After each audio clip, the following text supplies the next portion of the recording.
امریکہ اسرائیل کی پشت پناہی بند کرے، جنگ بندی کی خلاف ورزیاں قبول نہیں۔ ترجمان ایرانی وزارت خارجہ اسماعیل بقائی کہتے ہیں جنگ بندی کے باوجود اسرائیل نے لبنان پر حملے جاری رکھے۔ امریکہ اور اسرائیل کی نیت پر ہمیں پہلے ہی شک تھا۔ اسرائیلی اقدامات کو امریکی پالیسیوں سے الگ نہیں کیا جا سکتا۔ صہیونی دہشت گردی کی تمام ذمہ داری امریکہ پر عائد ہوتی ہے۔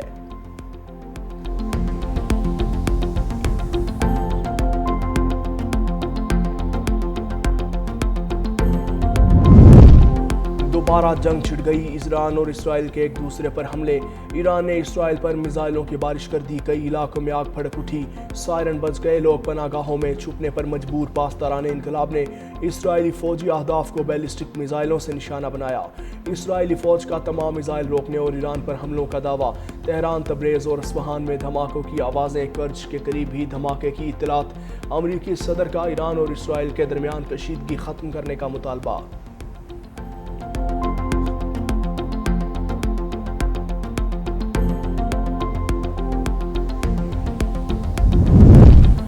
گلگت بلتستان انتخابات 24 میں سے 23 حلقوں کے غیر حتمی غیر سرکاری نتائج آ گئے۔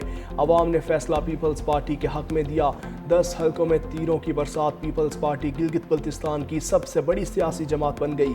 نون لیگ امیدواروں نے 6 حلقوں میں میدان مار لیا۔ آزاد امیدواروں کا پلڑا نون لیگ کے برابر، آزاد امیدوار بھی 6 حلقوں میں بازی لے گئے۔ MWM 1 حلقے میں کامیاب۔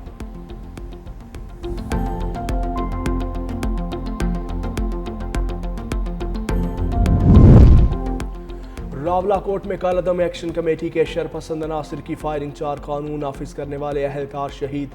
مسلح افراد کے حملے میں 20 سے زائد پولیس اہلکار زخمی۔ امن و امان خراب کرنے کی کوشش ناکام، سیکیورٹی فورسز کا مؤثر رد عمل۔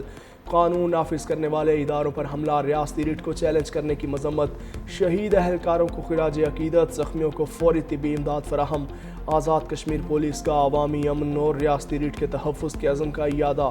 قانون ہاتھ میں لینے والوں سے آہنی ہاتھوں سے نمٹا جائے گا۔ حملے میں ملوث عناصر کے خلاف قانونی کارروائی کا اعلان۔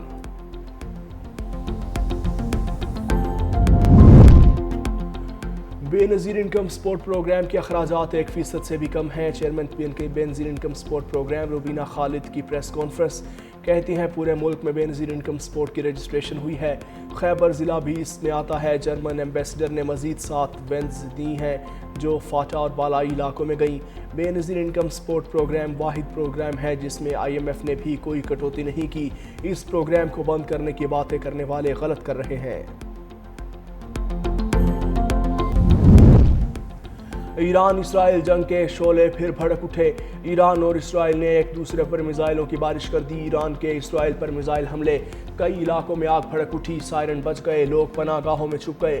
اسرائیلی فوج کا تمام میزائل روکنے کا دعویٰ، فوجی اہداف کو بیلسٹک میزائلوں سے ہدف بنایا۔ پاسداران انقلاب کا کہنا ہے امریکہ اسرائیل نے اپنے وعدوں پر عمل نہیں کیا، اسرائیل فوری جنوبی لبنان پر حملے روک دے۔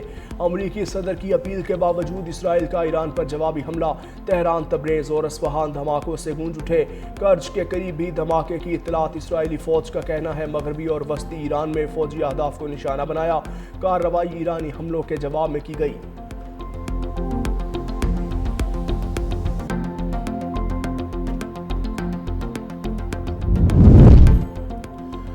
امریکی صدر کا ایران اور اسرائیل کے درمیان کشیدگی ختم کرنے کا مطالبہ۔ ڈونلڈ ٹرمپ نے کہا کہ نیتن یاہو سے کہوں گا ایران پر جوابی حملے نہ کرے، ہم ایران کے ساتھ حتمی ڈیل کے بہت قریب ہیں، ایرانی حملوں سے کسی کو نقصان نہیں ہوا، ایران میز پر آئے اور معاہدہ کرے، ایران نے میزائل داغے، بس اتنا ہی کافی ہے، اسرائیل اگر حملہ کرتا ہے تو معاملہ مزید بگڑ سکتا ہے، نیتن یاہو نے حملہ کیا تو پھر سلسلہ ایسے ہی چلے گا، میں نہیں چاہتا کہ کشیدگی مذاکرات کے عمل کو سبوتاژ کرے۔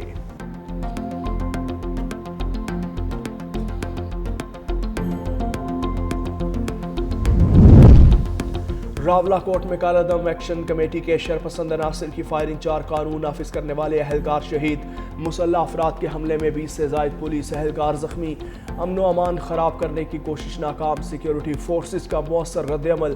قانون نافذ کرنے والے اداروں پر حملہ، ریاستی ریٹ کو چیلنج کرنے کی مذمت۔ شہید اہلکاروں کو خراج عقیدت، زخمیوں کو فوری طبی امداد فراہم۔ آزاد کشمیر پولیس کا عوامی امن ریاست ریٹ کے تحفظ کے عزم کا اعادہ۔ قانون ہاتھ میں لینے والوں سے آہنی ہاتھوں سے نمٹا جائے گا۔ حملے میں ملوث عناصر کے خلاف قانونی کارروائی کا اعلان۔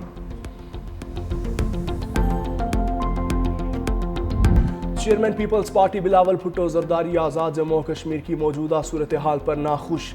اسلام آباد میں پیپلز پارٹی آزاد کشمیر کی پارلیمانی قیادت کا 48 گھنٹے میں تیسرا اجلاس۔ آئندہ سیاسی اور انتظامی حکمت عملی اور حکومتی امور کا جائزہ۔ بلاول بھٹو زرداری کا کشمیر کی موجودہ سیاسی صورتحال پر تشویش کا اظہار۔ بلاول بھٹو زرداری کشمیر سے متعلق تمام صورتحال وزیر اعظم شہباز شریف کے سامنے رکھنے کا فیصلہ۔ کہا کشمیر کے تمام معاملات بات چیت سے حل کیے جائیں۔ ہم نے ہمیشہ کشمیریوں کے مسائل کے حل کو ترجیح دی۔ مسائل کا حل بات چیت کے ذریعے اسمبلی سے نکالا جائے گا۔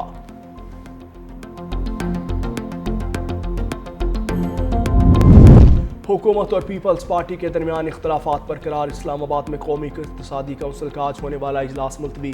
ذرائع کے مطابق اجلاس وزیر اعظم شہباز شریف کی زیر صدارت ہونا تھا۔ چاروں صوبائی وزرائے اعلیٰ سمیت ارکان نے شرکت کرنا تھی۔ اجلاس میں آئندہ مالی سال کے قومی ترقیاتی بجٹ کی منظوری پیش کی جانی تھی۔ حکومت اور پیپلز پارٹی کے درمیان معاملات طے نہ ہونے کے باعث اجلاس نہیں ہو سکا۔ ذرائع کے مطابق اجلاس وزیر اعظم ہاؤس کے شیڈیول میں بھی شامل نہیں۔ امکان ہے قومی اقتصادی کونسل کا اجلاس کل بروز منگل منعقد کیا جائے گا۔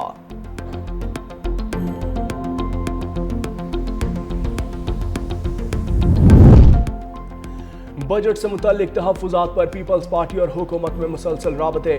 ذرائع کے مطابق نائب وزیر اعظم اسحاق ڈار بلاول بھٹو سے ملنے زرداری ہاؤس پہنچ گئے۔ ملاقات میں نوید قمر، شہری رحمان اور جام خان شورو بھی موجود۔ ملاقات کے دوران بجٹ میں سندھ کے ترقیاتی منصوبوں پر غور۔ بلاول بھٹو نے اپنے تحفظات نائب وزیر اعظم کے سامنے رکھ دیے۔ سندھ سے وزیر جام خان شورو کی نائب وزیر اعظم کو بریفنگ۔ نائب وزیر اعظم کی بلاول بھٹو کو تحفظات دور کرنے کی یقین دہانی۔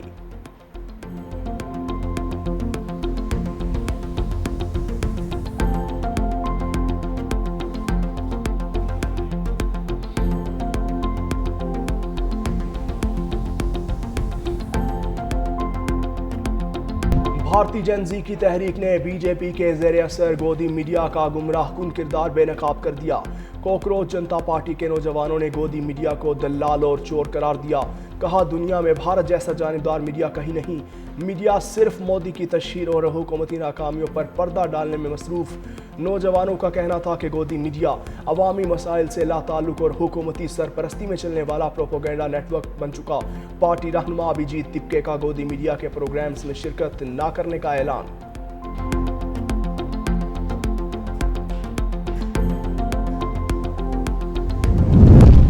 بھارتی نوجوانوں کی کوکروچ جنتا پارٹی تحریک کے احتجاج میں شریک فوجی اہلکار نے کرپشن اور بدعنوانی کا پردہ چاک کر دیا۔ فوجی اہلکار نے سیاست زدہ بھارتی فوج کی سنگین حقیقت بے نقاب کر دی۔ اہلکار نے اعتراف کیا کہ فوج میں کرپشن کا کینسر سرایت کر چکا۔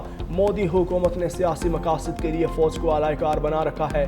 ماہرین کے مطابق بیان میں بھارتی عسکری ادارے میں اندرونی تقسیم اور ادارہ جاتی بحران کو بھی واضح کر دیا۔